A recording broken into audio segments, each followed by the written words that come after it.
Welcome, everybody. It is our day 41 of live 41. broadcasting. Oh, yeah. And we're in the transition phase for about 3 days between our general live broadcasting and our broadcasting the Wolf Journey Earth Conservation courses. And today, this is a live practice promo for Book 1, Trail of the Neighborhood Naturalist.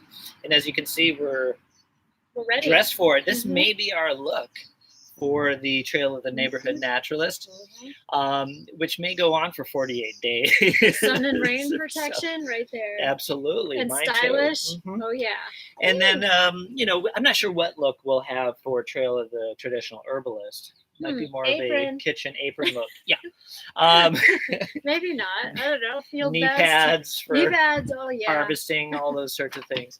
And I'm going to end today with a song by my wonderful and late friend Leslie Lightfall called "The Man Who Planted Trees," and it's really a vision song about a vision and manifesting a vision, because Wolf Journey Part 1, Trail of the Neighborhood Naturalist, is about manifesting a goal to become your neighborhood naturalist, to become a steward of urban and rural habitat conservation of where it is that you live. Now, Kim and I are both going to be going through doing all of the study experiences. Oh, yeah. Day by day by day. I wouldn't miss it for anything. And we're going to So put out a much big fun. newsletter tomorrow inviting people to do it day by day with us during this physical distancing era. Or, of course, it'll be online in perpetuity, so people can start whenever they want, maybe do an exercise, have an experience once a week, and do it at their leisure, at their own pace. However, I am in the middle of rewriting the whole thing, which I wrote almost 25 years ago, somewhere between 20 and 25 years ago. So I actually reformatted the outline today. Every once in a while, every few hours, I go on. I was like, Kim, I got a new brainstorm. So it has transformed into, the book has transformed into 4 parts, a total of 20 chapters. And I wanted it to work for people who are, stuck at home and all they have is a balcony or all they have is a porch. Or maybe they're, in a wheelchair. They can't go anywhere very easily without a lot of help. And so my study site is going to be right here on the front porch. And we're going to have everybody, as Kim explained yesterday, find a square foot to study, and have your sit spot be a square meter around that square foot somehow. And Kim's going to find as if she's going to a park, a nice nature area that has transitions where there might be a field, edge of a forest, maybe a water feature. And so toward the end of this broadcast today, we're going to show you the general area where Kim's thinking about doing and has about it previously done. Similar, really close. Yeah, or the old version of Wolf Journey, Trail of the Neighborhood Naturalist. And so, so when we do those experiences, each broadcast might start here and then go out to Kim's spot to do the study experience. Or we go back and forth. No, we'll see. Exactly. And so the part 1 of the new, and I just published it literally 15 minutes ago on the Wolf College website, wolfcollege.com/Wolf Journey Earth Conservation courses, and then it's / Trail of the Neighborhood Naturalist or something like that. Anyway, you can click through and find that. And of course, chapter 1, same as in the past, finding your what we call our square meter, going international. Kim likes square foot. Well, that's what I grew up with. So you're gonna find I'm both. partial to that. And that's and then the view from which you can you have your square foot or square meter is also part of your study site. So within visual and hearing distance of being able to hear animals, see plants and things like that. That robin again. Yeah, exact same pattern as yesterday. I'm talking too much, I guess. Maybe you should be talking. I don't know, maybe so. Anyways, chapter 2 is sensory awareness. Now, this first chapter 1 and 2 is very similar to the design that John Young had for his Kamana program that he learned from Tom Brown. And for those that want services and help through this kind of experience and really want to do it the way he did it, you can go to find that and sign up for it at the Wilderness Awareness School. And one of the things that he really emphasized is what we have in chapter 2, which is sensory awareness exercises. And those are fun. And he called them the owl eyes, Tom Brown did, I think, right? No, wide angle vision. John Young called it owl eyes. I like to call it deer ears, bear nose, snake taste, raccoon hands, and the third ear, something that I learned from a mentor, a Lummi Nooksack elder who was a mentor of mine and passed away in the late 90s, try to skate him, which tail him. And then exploring all your senses, the end of that chapter. Chapter 3 is learning about the wind, the weather, and other vectors that come in and influence your sight. Chapter 4, the minerals, being able to find and look at a rock and be able to tell, what mineral it is. The geology, the historical, what was the last big, what mineral it is. The geology, the historical, what was the last big geological or big change that happened here? Geological or big change that happened in your site that really affected it. And chapter 5 is also from the old version of part 1, which is assessing your fears and comparing them to the actual risks in nature. Yeah, that'll be handy. Very handy. That's part 1. Part 2 is going to be experiencing, researching, and documenting stationary species. So, we're not going to make the neighborhood naturalist is, of course, you have to become a generalist of nature. And so you're not going to learn every single species. We'll save that for Trail of the Traditional Herbalist. You can really go into depth on a lot of the plants, right. Or Trail of the Wildlife Tracker, go into depth on a lot of the different animals. So we're just going to have you choose 5 in part 2. We'll be choosing 5 stationary species. Chapter 6 is you choose either a fungus, algae, or lichen. And, there's going to be some on every balcony, I guarantee you. Chapter 7 is you choose a moss, fern, horsetail, or a wart, liverwort or hornwort. Chapter 8, you choose a monocot, which means a flowering plant that, when it comes out of the seed, comes up with one leaf, and those would be grasses, sedges, rushes, cattails are associated with sedges, or an orchid or lily, abbreviated as an orchid. Yeah, and if you live in the tropics, there's a lot to choose from there. And chapter 9 will be choosing your dicot. In other words, out of a seed, a flowering plant comes up with 2 leaves, and that would be, considered more of a complex flowering plant, tree, or shrub. And then chapter 10, I call it your carbon sequestering plant. In other words, one of your big plant divisions, which include either a conifer, like when we on Earth Day planted the cedar tree, ginkgo, cycad, or how do you pronounce that? Because you're the scientist. Oh, sure. Nenophyta. Sure, that's exactly what it is. Starts with a G. Yeah. And so these are divisions of the plant kingdom that basically look like big trees, often evergreens and things. And then part 3 is experiencing, researching, and documenting 5 moving species. My favorite. So think animal, obviously, moving around. Chapter 11 would be choosing some kind of worm or gastropod. If you go to Wikipedia and look up the divisions of the animal kingdom, you'll find that half of them are some kind of a worm. Chapter 12, choosing a flying insect. Love which that. You'll discover there are plenty on a balcony. I mean, we're going to have people get potted plants or 2 that attract things into We'll get there. We'll get there. And there's probably going to be a flying insect that is. You can even do mason bees because we're in the flight path right now, and that's why I don't know if you keep seeing me duck. It's because one's like. Or leaving a little glass of water or a bowl of water on your porch, you will attract something.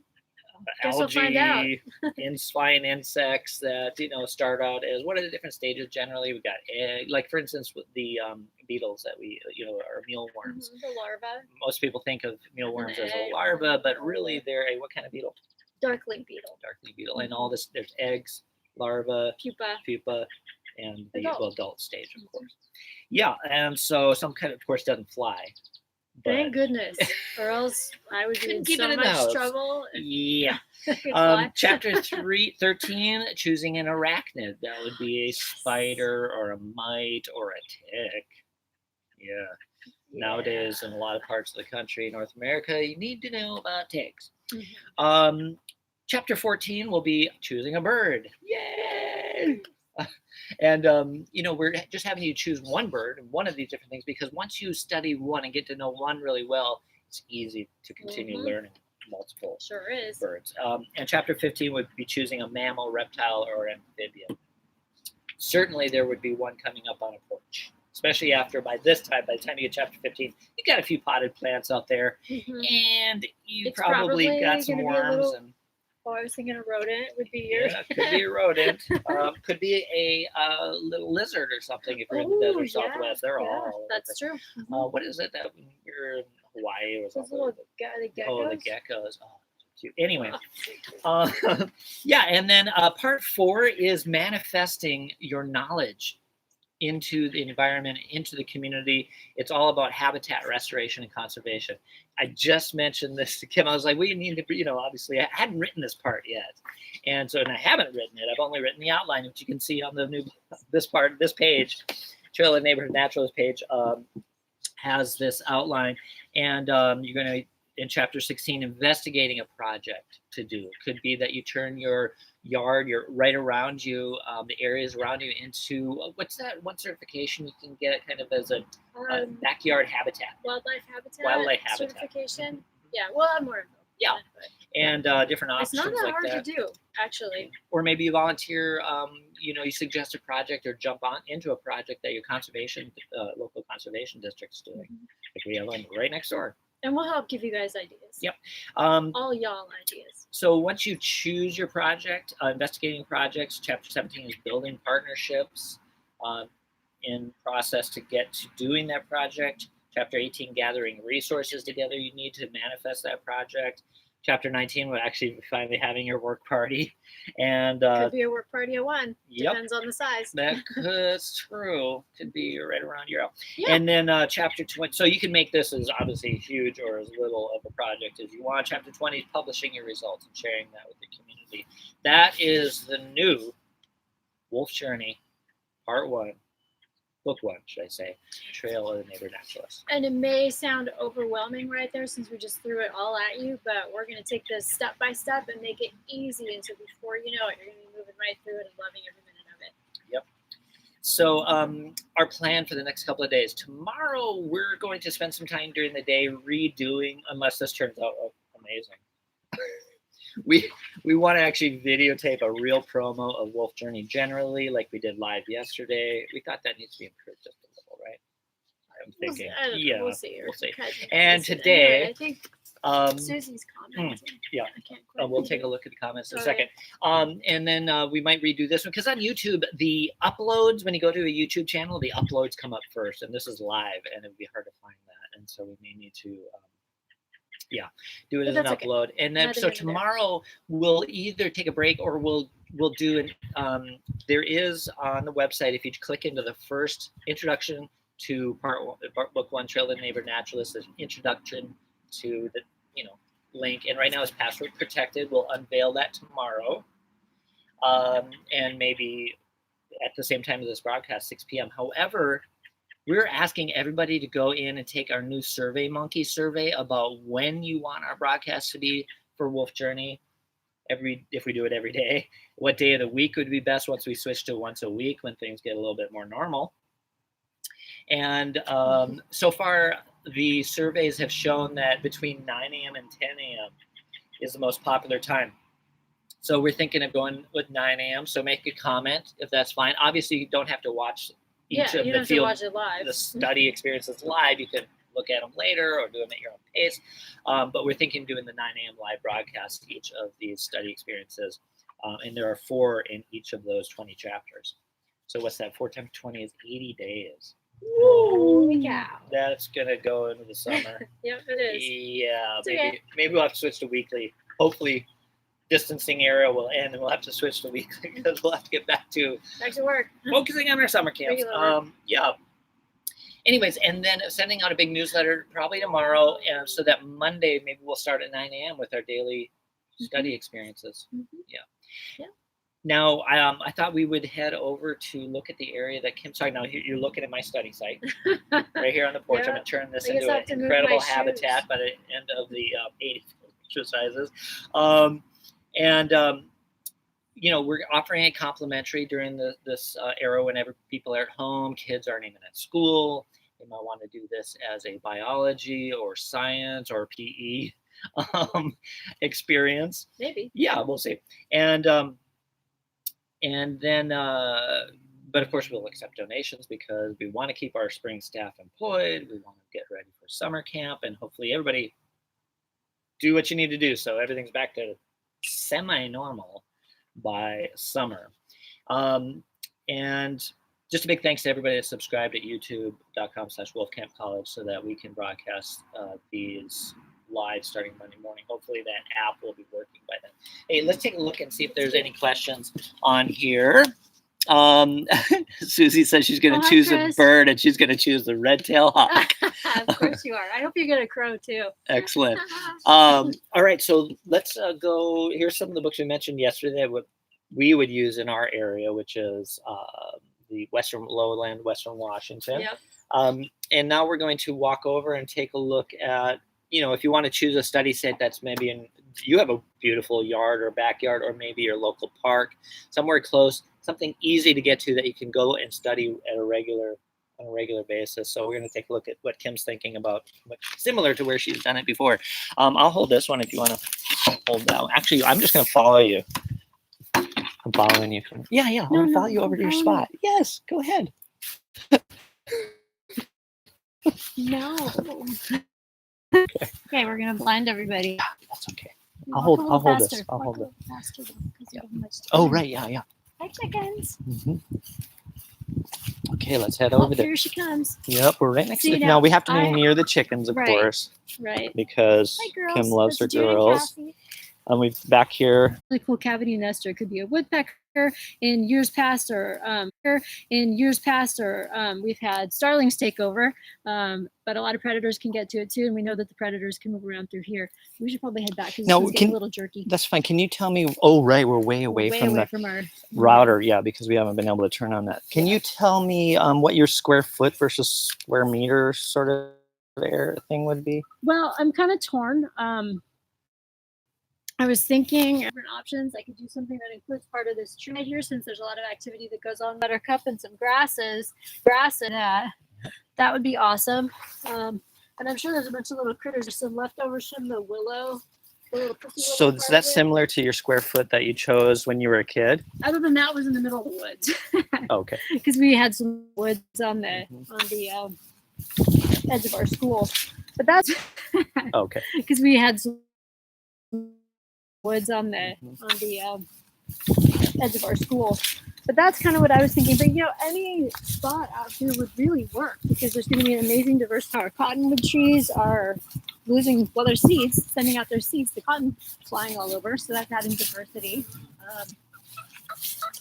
And then, of course, with all of these flowering plants around, we'll have a lot of insects buzzing around and flying through, which is wonderful to have because your square foot and your square meter, your study site, doesn't have to just be on the ground itself. I mean, it can be things that move through that airspace above it as well. So this is my belly button there. There we go. Hi. Hopefully we didn't lose too much of that YouTube since we're still using Wi-Fi. Been able to. Actually, I didn't test today. See whether YouTube turned on. Oh yeah, but see here now you can see Chris's area. We've got right now anyway. All right. Well, maybe it's time to finish off with the song. I wonder if other things that we should tell folks, Kimmer, that you can think of.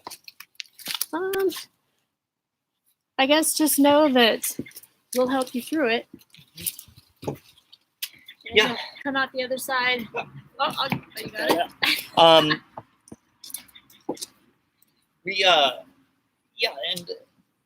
to obviously take questions. Anybody that wants to send an email or make comments on one of the videos, get out there and help your first responders if you are able during this time.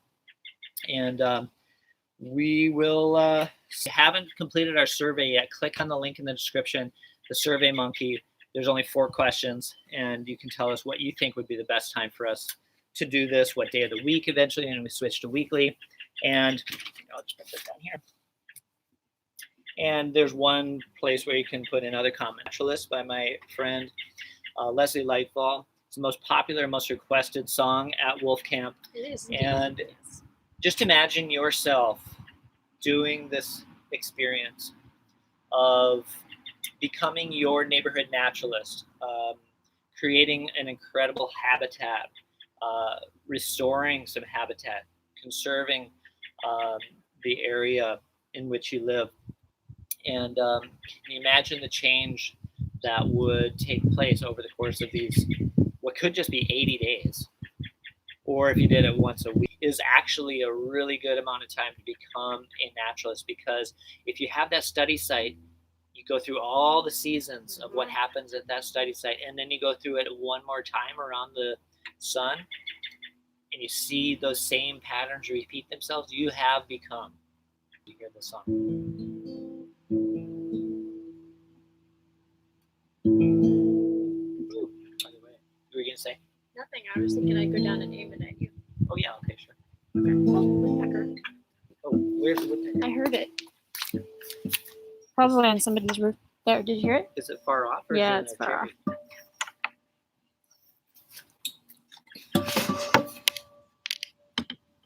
In the desert, he planted acorns one by one with great effort. He poked holes in the ground and he pushed the seeds down and he watered them all by hand. In his mind, he could see the new green trees not arid land. Acre by acre, mile by mile in the desert. He planted acorns one by one with great effort. He poked holes in the ground and he pushed the seeds down and he watered them all by hand. In his mind, he could see the new green trees not arid land. For he held a vision of a forest wild and free. He held a vision of the way that things could be. He held a vision as a gift for you and me. It was a gift of a dream turned into reality. Season by season, year by year in the desert. Ground and he pushed the seeds down and he watered them all by hand. In his mind, he could see the new green trees not arid. For he held a vision of the forest wild and free. He held a vision of the way that things could be. He held a vision as a gift for you and me. It was a gift of a dream turned into reality. Years later, a young man came to the desert.